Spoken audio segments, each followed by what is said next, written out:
Atlantis, Ancient Greek, Tau Lambda Alpha Nu Tau Nu Sigma Omicron, Romanized, Atlantis Nisos, lit. Island of Atlas, is a fictional island mentioned in Plato's works Timaeus and Critias as part of an allegory on the hubris of nations.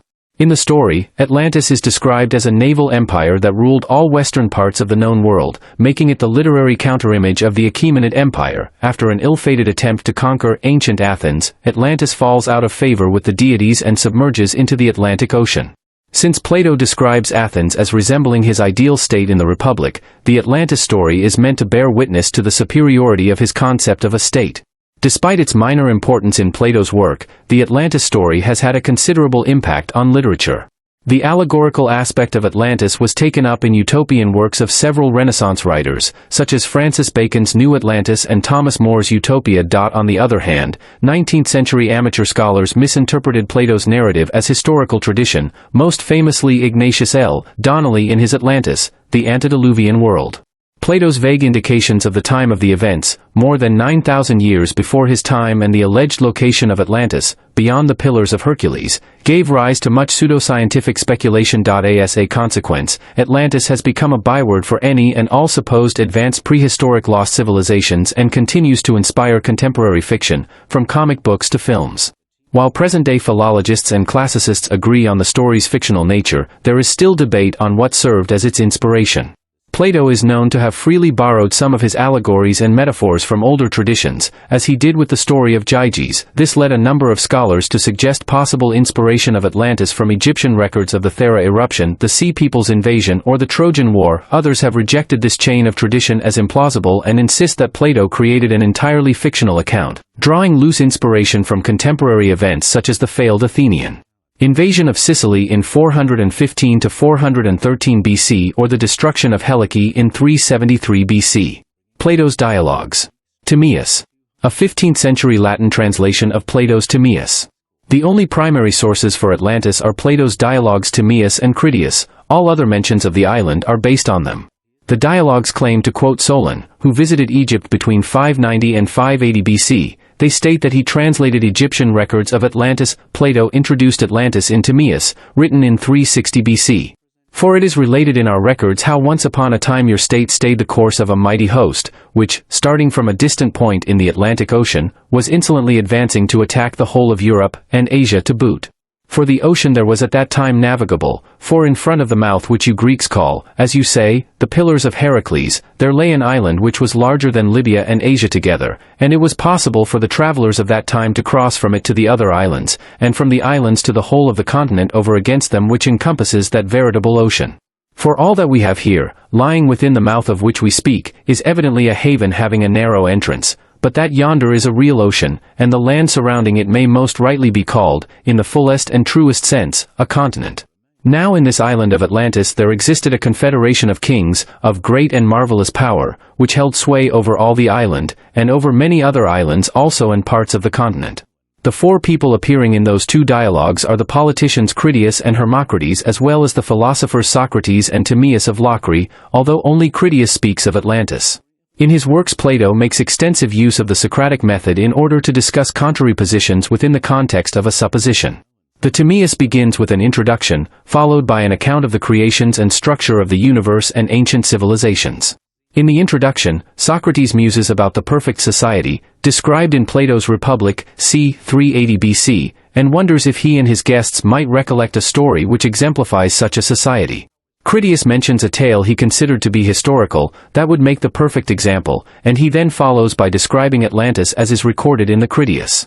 In his account, ancient Athens seems to represent the perfect society and Atlantis its opponent, representing the very antithesis of the perfect traits According to described Critias, in the Republic. The Hellenic deities of old divided the land so that each deity might have their own lot. Poseidon was appropriately, and to his liking, bequeathed the island of Atlantis. The island was larger than ancient Libya and Asia Minor combined, but it was later sunk by an earthquake and became an impassable mud shoal, inhibiting travel to any part of the ocean.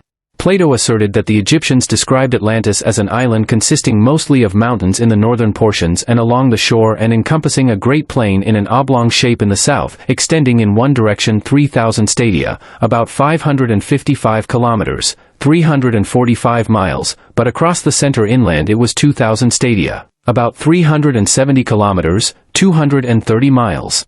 50 stadia, 9 kilometers, 6 miles, from the coast was a mountain that was low on all sides, broke it off all round about. The central island itself was 5 stades in diameter, about 0.92 kilometers, 0.57 miles.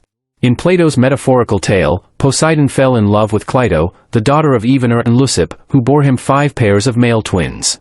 The eldest of these, Atlas, was made rightful king of the entire island and the ocean, called the Atlantic Ocean in his honor, and was given the mountain of his birth and the surrounding area as his fiefdom.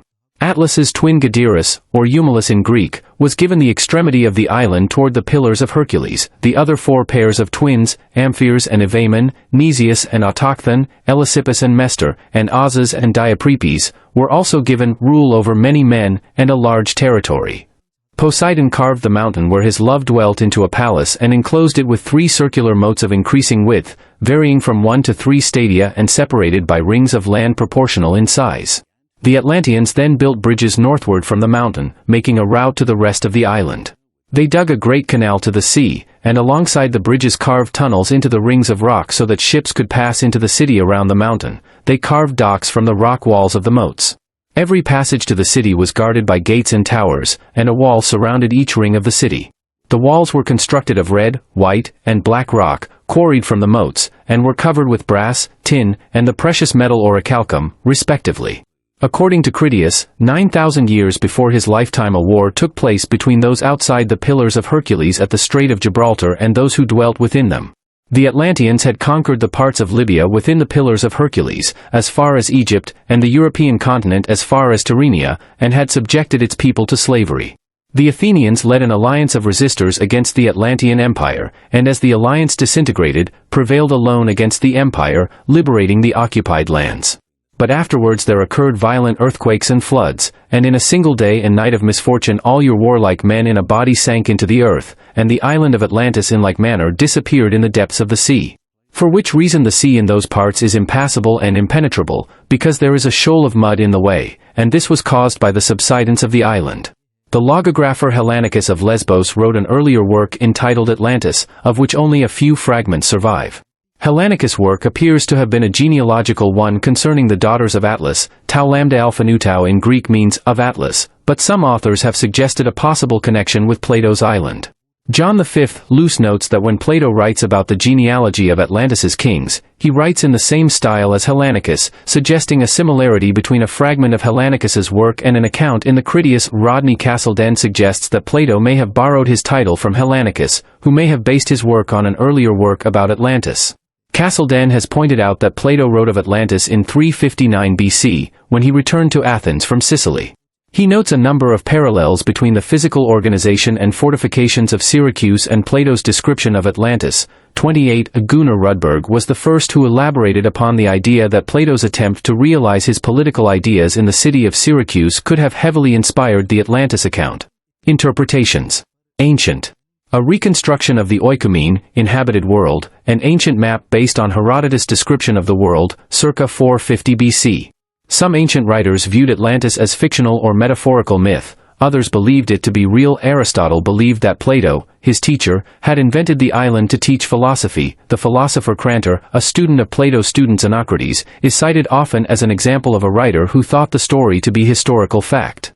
His work, a commentary on Timaeus, is lost, but Proclus, a Neoplatonist of the 5th century AD, reports on it. The passage in question has been represented in the modern literature either as claiming that Crantor visited Egypt, had conversations with priests, and saw hieroglyphs confirming the story, or as claiming that he learned about them from other visitors to Egypt.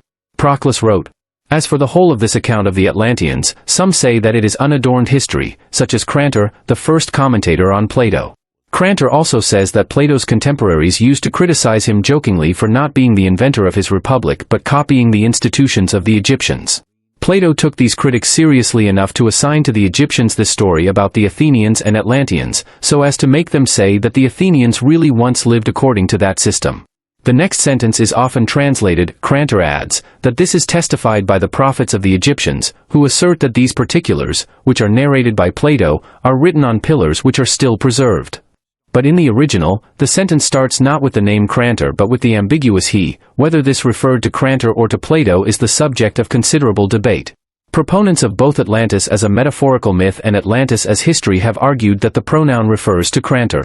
Alan Cameron argues that the pronoun should be interpreted as referring to Plato, and that, when Proclus writes that, we must bear in mind concerning this whole feat of the Athenians, that it is neither a mere myth nor unadorned history, although some take it as history and others as myth, he is treating Crantor's view as mere personal opinion, nothing more. In fact, he first quotes and then dismisses it as representing one of the two unacceptable extremes.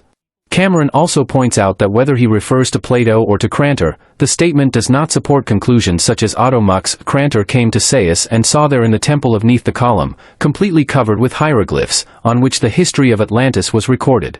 Scholars translated it for him, and he testified that their account fully agreed with Plato's account of Atlantis, or J. V. Luce's suggestion that Crantor sent a special inquiry to Egypt, and that he may simply be referring to Plato's own claims. Another passage from the commentary by Proclus on the Timaeus gives a description of the geography of Atlantis. That an island of such nature and size once existed is evident from what is said by certain authors who investigated the things around the outer sea. For according to them, there were 7 islands in that sea in their time, sacred to Persephone, and also 3 others of enormous size, one of which was sacred to Hades, another to Ammon, and another one between them to Poseidon, the extent of which was 1,000 stadia, 200 kilometers, and the inhabitants of it, they add, preserved the remembrance from their ancestors of the immeasurably large island of Atlantis which had really existed there and which for many ages had reigned over all islands in the Atlantic Sea, and which itself had likewise been sacred to Poseidon. Now these things Marcellus has written in his Ethiopica. Marcellus remains unidentified. Other ancient historians and philosophers who believed in the existence of Atlantis were Strabo and Posidonius. Some have theorized that, before the 6th century BC, the Pillars of Hercules may have applied to mountains on either side of the Gulf of Laconia, and also may have been part of the pillar cult of the Aegean. The mountain stood at either side of the southernmost gulf in Greece, the largest in the Peloponnese, and it opens onto the Mediterranean Sea. This would have placed Atlantis in the Mediterranean, lending credence to many details in Plato's discussion. The 4th century historian Ammianus Marcellinus, relying on a lost work by Timagenes, a historian writing in the 1st century BC, writes that the Druids of Gaul said that part of the inhabitants of Gaul had migrated there from distant islands. Some have understood Ammianus's testimony as a claim that at the time of Atlantis's sinking into the sea, its inhabitants fled to Western Europe. But Ammianus, in fact, says that the Dracidae, Druids, recall that a part of the population is indigenous but others also migrated in from islands and lands beyond the Rhine, Residential Gesti 15.9, an indication that the immigrants came to Gaul from the north, Britain, the Netherlands, or Germany, not from a theorized location in the Atlantic Ocean to the southwest. Instead, the Celts who dwelled along the ocean were reported to venerate twin gods, Dioscuri, who appeared to them during the early 1st century. The Hellenistic Jewish philosopher Philo wrote about the destruction of Atlantis in his On the Eternity of the World, 26. 141, in a longer passage allegedly citing Aristotle's successor Theophrastus. And the island of Atalantis, translator's spelling, original, tau lambda alpha nu tau, which was greater than Africa and Asia, as Plato says in the Timaeus, in one day and night was overwhelmed beneath the sea in consequence of an extraordinary earthquake and inundation and suddenly disappeared, becoming sea, not indeed navigable, but full of gulfs and eddies. The theologian Joseph Barber Lightfoot, Apostolic Fathers, 1885, 2, page 84, noted on this passage, Clement may possibly be referring to some known, but hardly accessible land, lying without the Pillars of Hercules.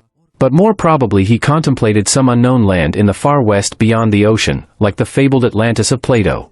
Other early Christian writers wrote about Atlantis, although they had mixed views on whether it once existed or was an untrustworthy myth of pagan origin. Tertullian believed Atlantis was once real and wrote that in the Atlantic Ocean once existed the isle that was equal in size to Libya or Asia, referring to Plato's geographical description of Atlantis. The early Christian apologist writer Arnobius also believed Atlantis once existed, but blamed its destruction on pagans. Cosmas Indicopleustes in the 6th century wrote of Atlantis in his Christian topography in an attempt to prove his theory that the world was flat and surrounded by water. In like manner the philosopher Timaeus also describes this earth as surrounded by the ocean, and the ocean as surrounded by the more remote earth. For he supposes that there is to westward an island, Atlantis, lying out in the ocean, in the direction of Gadara, Cadiz, of an enormous magnitude, and relates that the 10 kings having procured mercenaries from the nations in this island came from the earth far away, and conquered Europe and Asia, but were afterwards conquered by the Athenians, while that island itself was submerged by God under the sea. Both Plato and Aristotle praise this philosopher, and Proclus has written a commentary on him. He himself expresses views similar to our own.